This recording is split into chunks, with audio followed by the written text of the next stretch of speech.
is this? This N7 day footage is the most important hint that Bioware has provided to us about the next title, and it's not even what we think it is. Seriously, this thing is not a mass relay. We'll be going over the surveillance information, what planet this is, what the heck this shadow is, what the heck this relay even is, and of course the crystal clear audio of Liara to Sony. Hey guys, I'm Atharia and welcome to Paragon 7. Keyless alive, that is a lot to unpack. So if you have your emergency induction port drink ready, let's dive into it. Also, just a quick heads up, there's going to be major spoilers ahead for Mass Effect 1, 2, 3, and Andromeda. First off, let's start off with some basics. When was this hint released, and what even is it? On N7 Day 2022, Bioware released a blog post with new information on the next Mass Effect title. It went over new hires for the next game and provided a message from project director Mike Gamble near the bottom. After going into how Mass Effect is literally the best ever, he drops this juicy video hint into our laps of the surveillance footage. His words on it? We've intercepted some strange footage from one of the monitoring stations in known space. The Mass Effect Twitter also dropped this footage, asking fans to decode the audio, which of course within hours Mass Effect fans accomplished, because we're the best. And desperate as We'll be going over the decrypted audio last because there is a lot to unpack there. Before we dive into the surveillance information, there's something that I want to say about this footage first.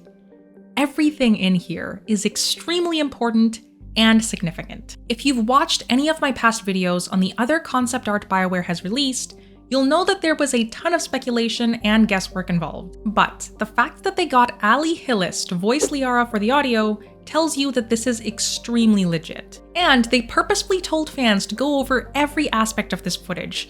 So with that being said, I'm going to make the assumption here that everything in here is extremely important for the next Mass Effect. For the surveillance information, there are 4 hints that I'd like to go over. But first, let's analyze what the video file itself is called. The file name of the download is SA Intercept Significance System Doc 314. I assume the SA stands for Systems Alliance and Intercept for surveillance footage. Here's where it gets interesting. The Significance system is not a system that we've seen in any of the games. So if this footage is from the Significance system, we don't have any basis for where this relay is being built. Based on the Doc 314 portion though, we might be able to make a solid guess. I'll be going over which planet this might be in a little bit. Alright, let's analyze the 4 hints that I have for you guys in the text in the bottom left corner. Text hint 1.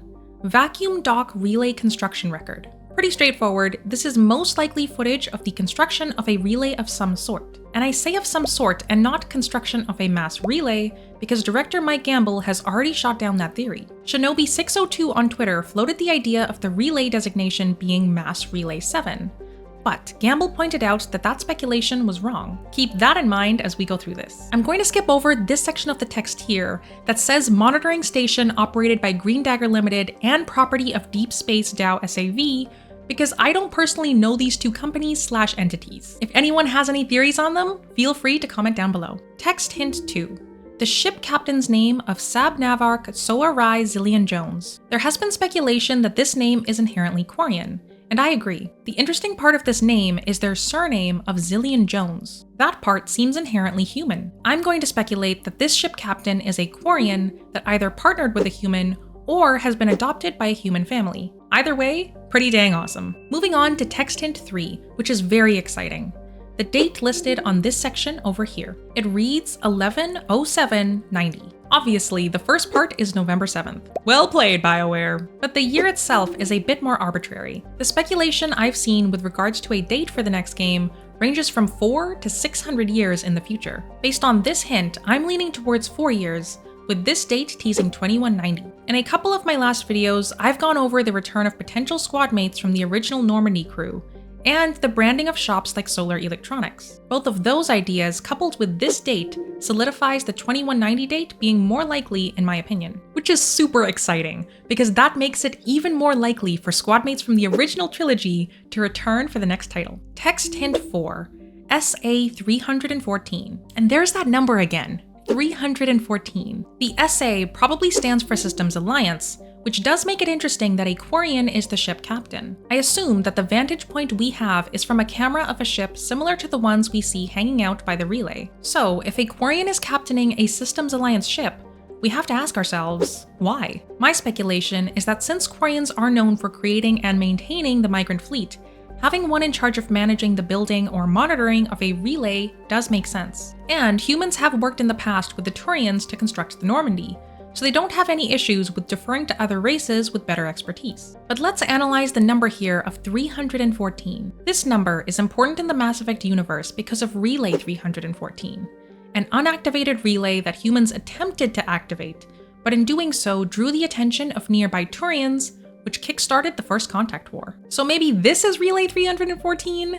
But Mike Gamble already ruled out that this was a mass relay, unless Relay 314 wasn't a mass relay to begin with. So why is 314 significant here? I think that this planet is Shanxi. The coloring of the planet matches pretty closely, but most importantly, the 314 text message would then make sense. As mentioned before, humanity attempted to activate Relay 314, which resulted in the First Contact War with the Turians. Shanxi was the nearby planet that humans had occupied when this relay activation was occurring. So if this is an Alliance ship, it would make sense for them to use this 314 designation for a relay that is being built above human-occupied Shanxi. Or who knows, this could be the relay that humanity never activated. Alright, let's dive into the visuals for the relay, and not just the ones that we can see, but the ones that are hidden too. First off, the relay itself. It appears to have Cerberus's colors, and there is speculation out there that this could be Cerberus building the relay, but I doubt it. There have been too many references to the Systems Alliance with the abbreviation of SA to make that likely. I personally think that the Systems Alliance, in the 4 years since the Reaper War, took over Cerberus's resources, such as their building materials and technology. Cerberus was a human-centered paramilitary group, so it would make sense for the Alliance to do so, hence the colors that we see here. We'll get into the MR7 designation here later on in the video. For now, I need to bring something to your guys' attention which has been bothering me for a while, and that is what we can't see in this video.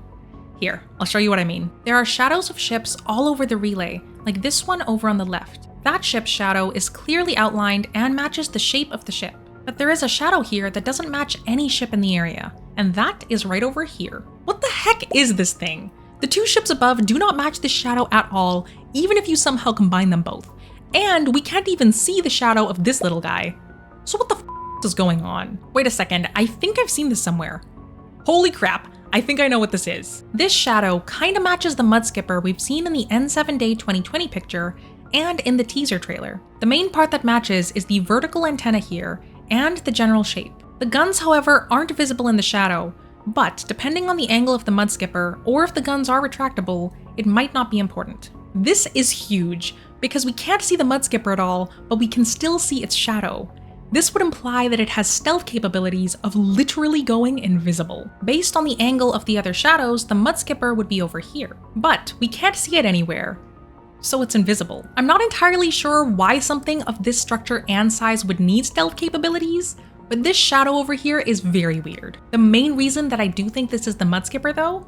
The fact that the surveillance footage is picking up audio from Liara. I think that Liara is hanging out in the Mudskipper, which we've seen her take in the teaser trailer, and that's what the footage is intercepting. This could be nothing, but since the strange shadow isn't in the concept art, I think it's an intentional hint that Bioware placed for us. Besides, the Shadow Broker messing with shadows in an invisible stealth ship is hilariously ironic, and don't worry, we will be getting to the Liara audio in a little bit. Moving on to another visual hint, this ship flying towards the center of the relay. Honestly, I don't have much analysis on this. My first thought was that it could be the SFX ship we saw in the N7 Day 2021 poster. Who knows? I'm not sure that it's significant in any way, and in fact it might be a red herring to distract us from the Mudskipper shadow. Another aspect I wanted to touch on though are these numbers on the relay over here. It has the numbers 1 through 7 with lights lit up under 1, 2, and 3. This Reddit post implied that this could be a reference to the number of Mass Effect games they're planning to make. With Mass Effect 1 through 4 already out and 5 on the way,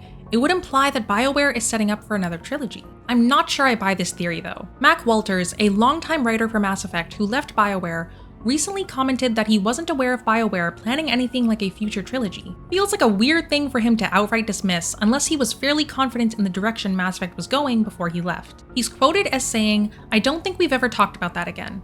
We've done that. What else can we do? And since he left the company at the end of 2022, when this hint had already been released, he would have known not to say anything against a future Mass Effect trilogy. So who knows what these numbers are? They're anyone's guess. Now, I'm gonna skip analyzing this weird distortion that appears on the surveillance footage, because quite honestly, I do not know what it is. But I am working on it and we'll be covering it in a future video. Alright, it is finally time to figure out what this relay is. Because folks, it is not a mass relay. I know, wild, but true. As mentioned before, director Mike Gamble already shot down the idea of this being a mass relay. And I have 2 more Gamble tweets for you to further add to the confusion. In this tweet, the poster says the following. I guess a more interesting question is, why is a new relay being built? We saw the ones damaged in the Reaper War repaired, so where does this new design lead? To which Mike Gamble replied, a most excellent question. Here's the second tweet. On Jan 10th of this year, Bioware tweeted the following. Does anyone have big travel plans this year? To which Mike Gamble replied, if only they knew where we were going. Don't you worry, Mike. I think we know where you're going. And if you've watched any of my past videos, I'm sure you know where I'm going with this too. Director Gamble seems to be focusing on where this relay is leading, and is also implying that we the fans might not know where the Mass Effect team is going to take the next title. Mass Effect has already gone from the Milky Way galaxy to the Andromeda galaxy.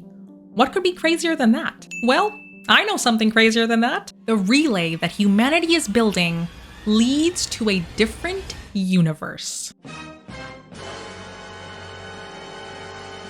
If we think about the circumstances that we left the Milky Way galaxy in, it starts to make sense. The Crucible energy wave that we, as Shepard, released impacted the entire Milky Way galaxy. The energy wave was primarily dark energy. In the teaser trailer, we hear a voice saying anomalies all across space.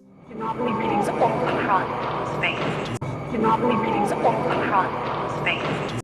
Anomaly readings all across space. These anomalies were most likely caused by the Crucible dark energy wave. So how does this relate to the relay? This relay is probably being built to take advantage of the anomalies in space caused by the Crucible to jump to alternate universes. I'll be expanding more on how dark energy could potentially be involved in the next title in a future video. So, this relay isn't a mass relay, it's a multiverse relay. Multiverse Relay 7. Apparently there's 6 more that won't end badly. So there's a multiverse relay, and potentially a hidden mud skipper. Enter Dr. Liara Tassoni. Here is the decrypted audio from the footage, along with my interpretation as well. Exactly. The Council will be furious. Although they should know by now not to underestimate. I can see it differently. How did we miss this? Was the most Exactly. The Council will be furious. Although they should know by now not to underestimate human differently.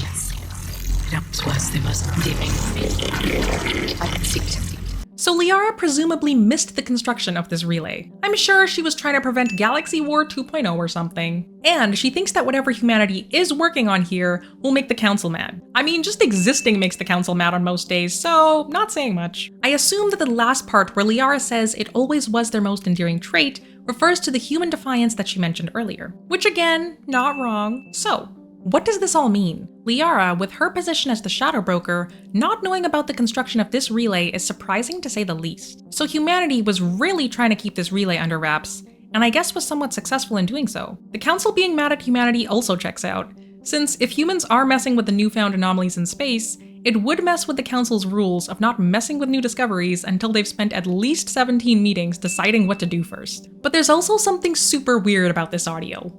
It sounds like Liara is talking to a Geth. Well, the theory that the Destroy ending is canon just died. Or did it? The audio is obviously of a synthetic, that we can agree on, but I think the main hint for who Liara is talking to is not of the synthetic sounds, but rather her tone. The Shadow Broker that we know and love is pretty shy. She doesn't open up much even to her squad mates, but she sounds pretty familiar with the synthetic. Friendly even, joking about humans to it. So in my opinion, I don't think that she's speaking to a Geth. I think that she's speaking to Glyph, her personal Shadow Broker virtual intelligence. It would also kind of make sense, since the ship surveillance is able to pick up Liara's voice of an Asari, but isn't able to translate Glyph, since he's essentially a customizable VI. We, as Commander Shepard, were able to understand Geth, So unless a rebooted Geth is speaking in a language that is unfamiliar to the ship's translator, I doubt that the synthetic sounds are Geth. And I fully understand that Bioware has teased that Geth are going to play a role in the next game with the poster, but Liara's tone just sounds way too friendly. Unless in the 4 years that we've known Liara, she has opened up more, that's possible too. This could also be a win for the Destroy ending, because if it is Glyph, that means that Liara found a way to protect his programming from being taken out by the Crucible. So that means that other synthetics like Edie and the Geth could have found a way to protect their own code from being destroyed too. Granted, Glyph is a VI rather than an AI, so it could be more complicated than that, but still a positive. I personally think that there is no canon ending to Mass Effect 3, but if the only downside is being retconned, I would consider it the best ending. So in the larger picture of all the hints that we've seen so far, what does this mean for Mass Effect 5? I personally think that it's all starting to make sense if we put it in the right order. If Liara found out about this multiverse relay, what would she use it for? Well, Bioware has already answered that question. She uses the multiverse relay to jump to an alternate universe and pick up Shepard from Alkera. If you want the full multiverse theory up to this point, check out my Mass Effect 5 Theories playlist, link in the description below. The questions that we don't have answers to yet are, why is Shepard being put through Lazarus Project 2.0? Who are the villains in the next game? Oh yeah, and when the is Mass Effect 5 releasing? Tweet about that next, please, Mike, because dear goddess, we are so desperate. Just give us anything, literally anything, we will take anything. All I know is that Bioware clearly loves messing with us, because every hint that they release contradicts the last hint. It's awesome, but oh boy, give us something else here soon, because I am desperate. If you guys have any thoughts on anything that I've missed in this footage, or theories on where the relay might lead, please feel free to comment down below and we can continue the discussion there. Just please not time travel, because time travel makes no sense. I'll try explaining why in my next video. If you guys enjoyed my analysis here, I know you'll enjoy my N7-Day 2022 picture analysis, so go check out that one next. Until then, I'm Atharia, and this is my favorite franchise on the Citadel. Logging you out, Shepard.